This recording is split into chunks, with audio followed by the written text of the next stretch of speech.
Assalamualaikum warahmatullahi wabarakatuh. Selamat datang di cerita horor kali ini. Sebelum kita mulai, jangan lupa untuk like, subscribe, dan nyalakan lonceng notifikasi agar kalian gak ketinggalan kisah-kisah seram yang akan membuat malam kalian semakin mencekam. Jadi, siapkan diri kalian, matikan lampu, dan pastikan kalian tidak sendirian saat mendengarkan cerita ini. Karena, siapa tahu, ada yang ikut mendengarkan bersamamu. Dan inilah ceritanya. Langit tampak gelap tanpa bintang. Angin berdesir lembut, membawa hawa dingin yang merayap di antara celah-celah jendela. Di dalam sebuah rumah besar bergaya kolonial, suara musik berdentum, tawa riang menggema, dan aroma minuman bercampur parfum memenuhi udara. Pesta diadakan di rumah milik keluarga Wijaya, tepatnya di villa tua yang berada di pinggiran kota. Rumah itu sudah berdiri selama lebih dari setengah abad, diwariskan dari generasi ke generasi. Meskipun memiliki arsitektur klasik yang megah, banyak orang berkata bahwa rumah itu menyimpan sejarah kelam. Namun, siapa peduli dengan cerita lama? Malam ini, rumah itu dipenuhi oleh anak muda yang hanya ingin bersenang-senang. Aku, Dita, adalah salah satu tamu dalam pesta ini. Aku datang bersama sahabatku, Lintang dan Reza. Kami bertiga sudah bersahabat sejak SMA. Dan meskipun sekarang sudah kuliah di universitas yang berbeda, setiap ada kesempatan berkumpul, kami tak pernah menyia-nyiakannya. Pesta ini diadakan oleh teman lama kami, Raka. Dia berasal dari keluarga kaya, dan sejak dulu selalu suka mengadakan pesta besar. Tapi ada satu hal yang sedikit aneh malam ini. Aku tidak ingat menerima undangan secara langsung dari Raka. Aku hanya tahu dari Lintang yang berkata bahwa dia diundang dan mengajakku ikut serta. Begitu sampai di pintu masuk villa, aku merasa ada sesuatu yang janggal. Entah apa, tetapi perasaan tidak nyaman mulai merayapi tubuhku. Aku mencoba mengabaikannya dan melangkah masuk bersama teman-temanku. Di dalam, pesta sudah berlangsung meriah. Puluhan anak muda berbincang, menari dan tertawa. Lampu-lampu gantung berayun pelan, menciptakan bayangan aneh di dinding. Aku melihat Raka di sudut ruangan, sedang berbicara dengan sekelompok teman lain. Ketika dia melihat kami, dia tersenyum dan melambaikan tangan. "Dita, Lintang, Reza, akhirnya datang juga," serunya. "Aku hampir berpikir kamu nggak akan datang," kata Raka, menepuk bahuku dengan akrab. Aku hanya tersenyum tipis. "Tentu saja datang. Lintang bilang kamu yang mengundang." Raka mengerutkan kening. "Lintang?" "Iya, dia bilang kamu ngundang kami ke pesta ini," jawabku sambil melirik ke arah Lintang. Namun, reaksi Raka berikutnya membuatku merasakan gelombang ketidaknyamanan kembali merayapi tubuhku. Dia tampak ragu, lalu tersenyum kaku. "Oh, iya, aku lupa," katanya singkat, lalu segera mengalihkan pembicaraan. Aku tak ingin merusak suasana, jadi aku membiarkan hal itu berlalu begitu saja. Namun, ada sesuatu dalam ekspresi Raka yang membuatku bertanya-tanya. Seperti ada sesuatu yang ia sembunyikan. Pesta terus berlanjut, musik semakin kencang, suasana semakin ramai. Beberapa orang sudah terlihat setengah mabuk, sementara yang lain masih sibuk mengobrol dan bersenang-senang. Aku duduk di salah satu sofa, di ruang tengah, mengamati orang-orang di sekelilingku. Lalu, aku melihatnya. Seorang gadis berdiri di sudut ruangan, mengenakan gaun putih panjang yang tampak kuno. Rambutnya panjang tergerai, menutupi sebagian wajahnya. Yang membuatku merinding adalah tatapannya. Dia menatap lurus ke arahku tanpa berkedip. Aku menelan ludah. Siapa dia?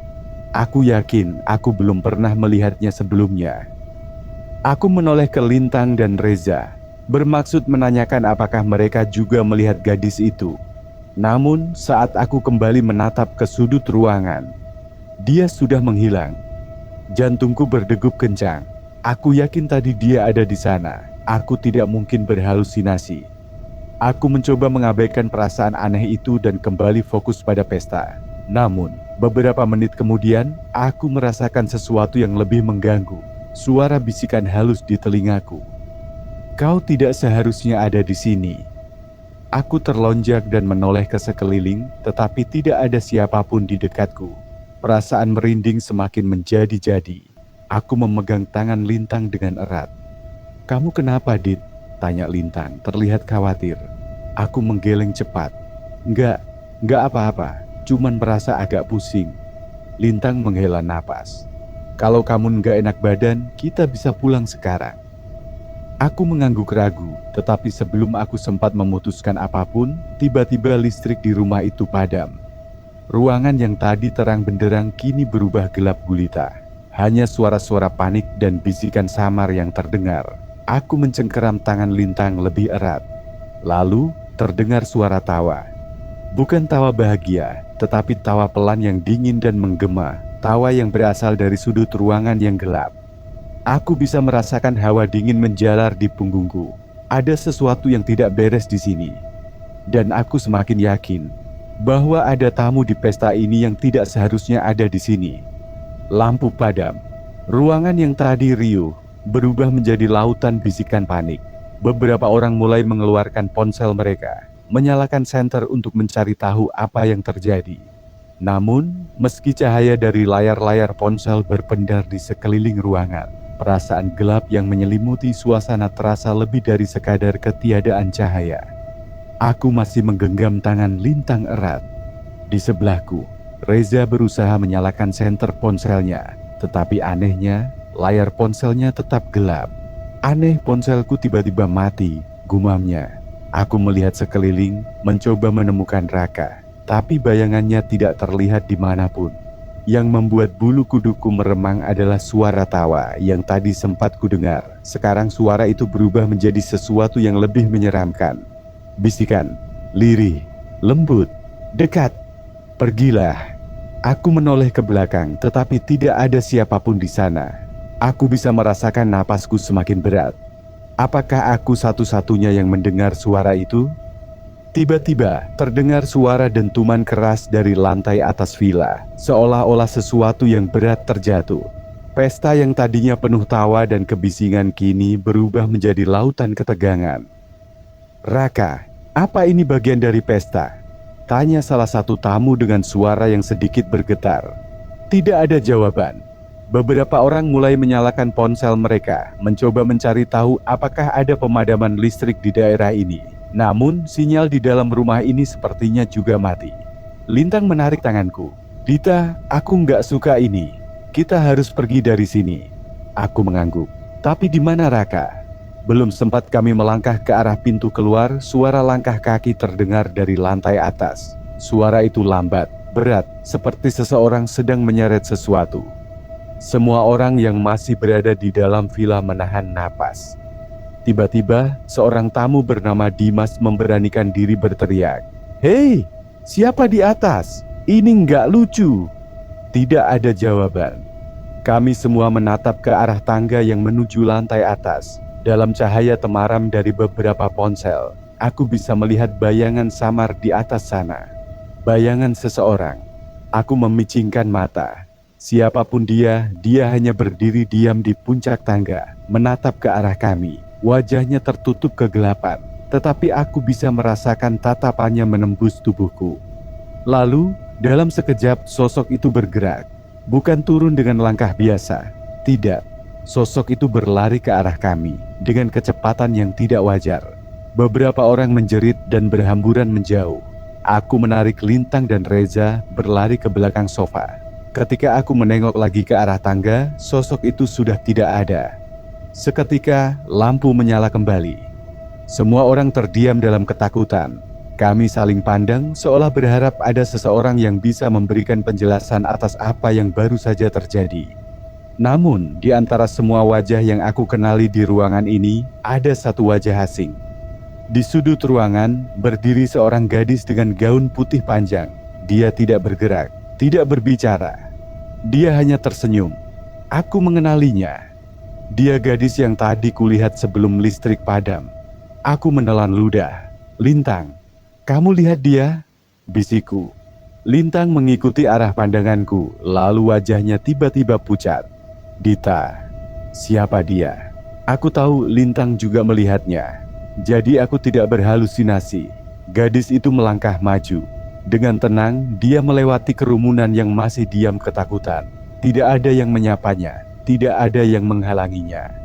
Lalu dia menghilang begitu saja. Begitu dia lenyap, pintu depan villa tiba-tiba terbuka lebar, seolah ada sesuatu yang baru saja keluar dari sana. Dan di saat yang sama, Raka muncul dari dapur dengan wajah bingung. "Kenapa semua orang kelihatan ketakutan?" tanyanya. Kami semua menoleh ke arahnya dengan tatapan kaget. Aku menelan ludah. "Raka, kamu dari mana?" Raka mengerutkan kening. "Aku tadi ke dapur sebentar buat ambil minum." "Kenapa?" Aku dan Lintang bertukar pandang. Kalau Raka ada di dapur selama ini, lalu siapa yang tadi berdiri di atas tangga? Suasana pesta berubah total. Tadi malam penuh tawa dan musik, kini hanya ada ketakutan yang menggantung di udara. Semua orang diam, masih mencoba memahami apa yang baru saja terjadi. Aku menatap ke arah pintu depan villa yang masih terbuka lebar, seolah-olah seseorang baru saja pergi. Tapi aku tahu, sesuatu di dalam diriku tahu, bahwa tamu tak diundang itu tidak benar-benar pergi. Aku mencoba berpikir jernih. "Raka, kamu nggak lihat atau dengar apapun barusan?" tanyaku, berusaha mencari kepastian. Raka mengerutkan kening. "Dengar apa? Aku cuma ke dapur sebentar. Pas balik, tiba-tiba semua orang kelihatan kayak lihat hantu." Lintang mencengkram lenganku. "Dita, kita harus pergi sekarang. Aku nggak mau ada di sini lebih lama." Aku mengangguk, tetapi saat kami melangkah ke arah pintu, sesuatu yang tidak terduga terjadi. Pintu itu menutup sendiri. Bukan tertiup angin, bukan karena seseorang yang mendorongnya. Pintu itu tertutup dengan pelan, nyaris tanpa suara, seperti ada tangan tak kasat mata yang menutupnya dari luar. Beberapa orang bergegas mencoba membukanya. Dimas menarik gagang pintu dengan sekuat tenaga, tetapi pintu itu tidak bergeming sedikit pun. "Kunci? Mana kuncinya?" seru seseorang. Raka buru-buru merogoh saku celananya, tetapi wajahnya mendadak pucat. Kuncinya hilang. Jantungku berdegup semakin kencang. Aku tahu ini bukan kebetulan. Villa ini tidak ingin kami pergi. Atau lebih tepatnya, sesuatu di dalam villa ini tidak ingin kami pergi. Bisikan yang makin keras. Hawa di dalam villa berubah. Udara terasa lebih dingin, menusuk kulit. Aku bisa mendengar napasku sendiri, berat dan tercekat. Dan bisikan itu kembali. "Jangan pergi. Kalian sudah datang ke sini. Tinggallah bersama kami." Bisikan itu datang dari segala arah, mengisi ruangan. Beberapa orang mulai menangis ketakutan. Lintang menggenggam tanganku erat, sementara Reza terlihat mencoba tetap tenang, meski wajahnya tak bisa menyembunyikan ketakutan yang dirasakannya. Aku mencoba mencari sumber suara itu, tetapi yang kulihat hanyalah bayangan di sudut ruangan. Bayangan yang semakin lama semakin padat. Lalu aku melihatnya lagi. Gadis itu. Dia berdiri di dekat jendela, masih mengenakan gaun putih panjangnya yang tampak lusuh dan kotor. Matanya kosong, wajahnya datar tanpa ekspresi. Tapi kali ini, sesuatu terasa berbeda. Dia tidak hanya menatapku.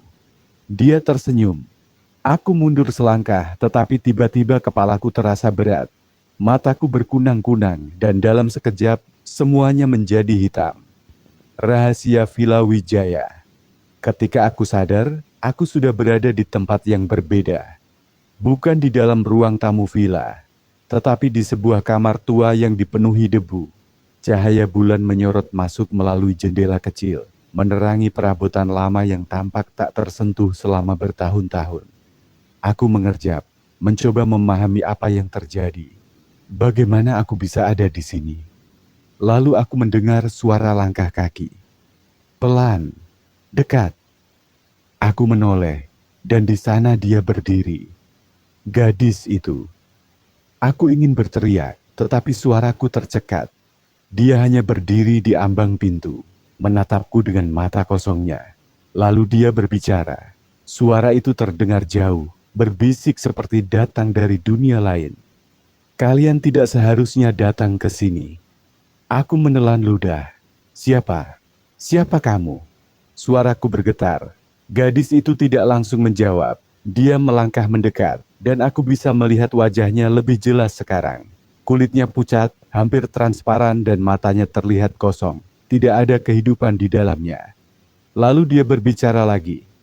Aku pernah tinggal di sini. Aku adalah salah satu dari mereka. Aku mengerutkan kening. Mereka? Maksudmu siapa?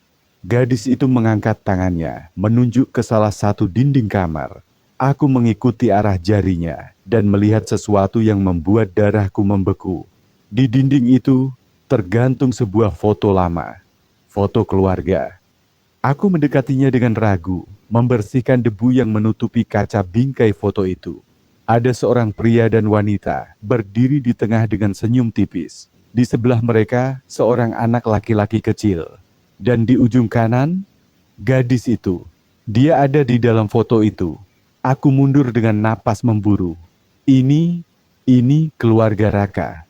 Gumamku. Gadis itu menunduk. Aku adalah bagian dari keluarga ini. Tapi aku tidak pernah benar-benar pergi. Aku mulai memahami semuanya sekarang.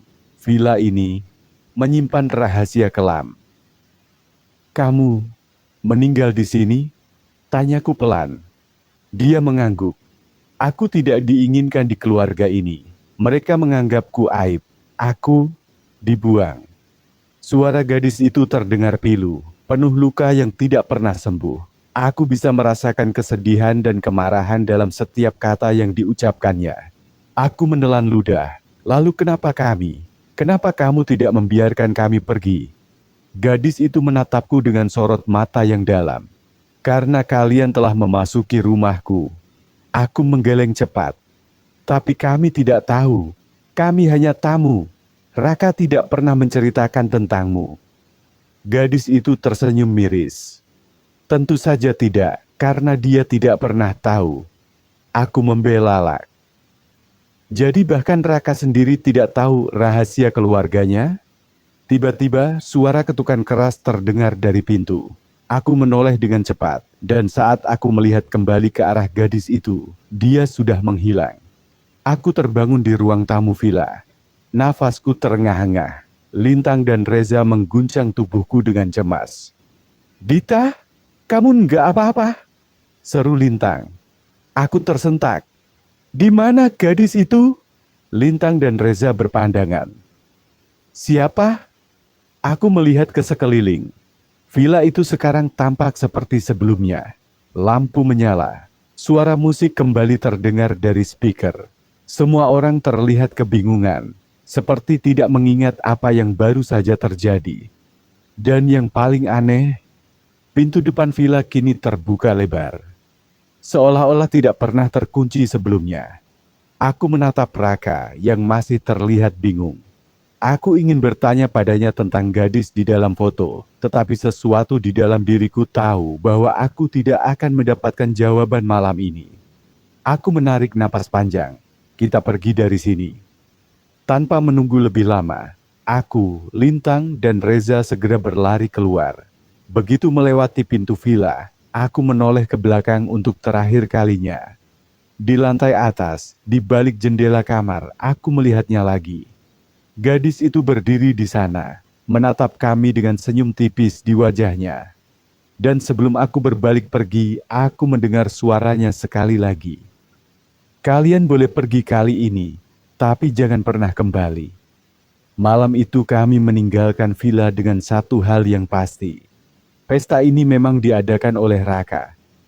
Tapi ada tamu lain di villa itu, tamu yang tidak pernah diundang.